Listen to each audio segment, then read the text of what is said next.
Namaskar and welcome to Something's Cooking with Them. Today's butter chicken calls for a few spices. Let's take a look at it. Ginger powder, peppercorns, cloves, mace, dried fenugreek leaves, kasturi methi, cinnamon,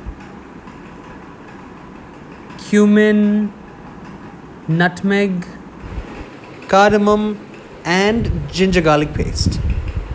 Dry roast all of these spices for maximum flavor and allow it to cool and grind it to a fine powder like this. Now I have used bone-in medium-sized chicken pieces, but you can use boneless pieces if you want, if that is what you like. Take 1 teaspoon of this powder and marinate your chicken with the powder, red chili powder, ginger garlic paste, and some curd. Also, don't forget to add lime juice and a little salt. Mix it all together, and for best results, keep it in the fridge overnight. So, marinate the chicken overnight, and all of these spices will get to know each other and make it juicy and flavorful.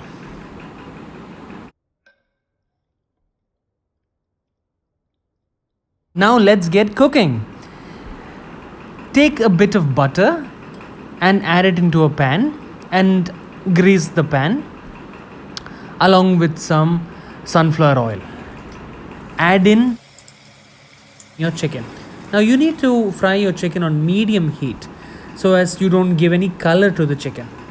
Just keep it on medium heat and flip the chicken when required. And cook until the juices run clear and allow it to cook evenly. Always keep the heat on medium heat only and don't keep it on high heat. You'll see that a lot of juices have been released, but that's fine. Just allow your chicken to cook evenly. Now, take your chicken and keep it aside.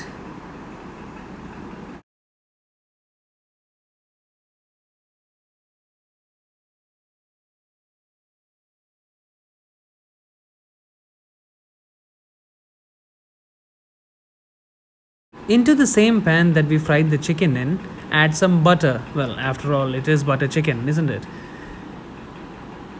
And add in three onions and allow it to cook. Don't brown them, just cook it until it's translucent.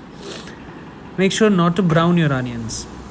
Add in some more butter and fry some ginger and garlic, chopped ginger and garlic. Add in some dried red chili for some extra heat and cook all of them together evenly. Add cardamom pods for some sweetness and add in some tomatoes. I like to add 1 extra tomato to the number of onions that I use.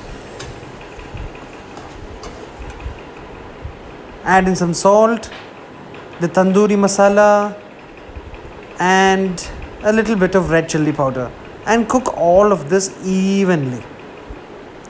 Now the juices from the tomato will release and add in some cashew nuts, 10 to 12 cashew nuts, and cook all of this until the juices run dry. Add this mixture into a mixer grinder jar after it's cooled down, of course. Add a splash of water and grind it to a smooth paste, exactly like that. Look at that color. Now in the same pan, add some more butter. Keep the heat on medium and add in half a teaspoon of red chili powder. I prefer to use Kashmiri red chili powder just as to get the color. Once this is nicely cooked, add in this butter chicken masala into the pan. Make sure to keep the heat on medium and cook this entire mixture for around 5 minutes. Cook it until you see that your mixture has become a nice, creamy, smooth, silky consistency. Add in some fresh cream also at this point and cook it all evenly. And make sure to keep it on medium heat. At this point, you need to add in your chicken pieces that you had cooked earlier. Add the chicken pieces into this mixture, and at this point you should add in all of those resting juices of the chicken. That will give this dish maximum flavor. Allow this to cook for around 5 minutes on medium heat so that everything is incorporated together. And now add dried and crushed kasturi methi leaves. Because what is butter chicken without kasturi methi leaves? And there you have it. That is your delicious butter chicken. I hope you like this video, and if you like this video, please do hit a like, share and do subscribe to my channel for such amazing recipes.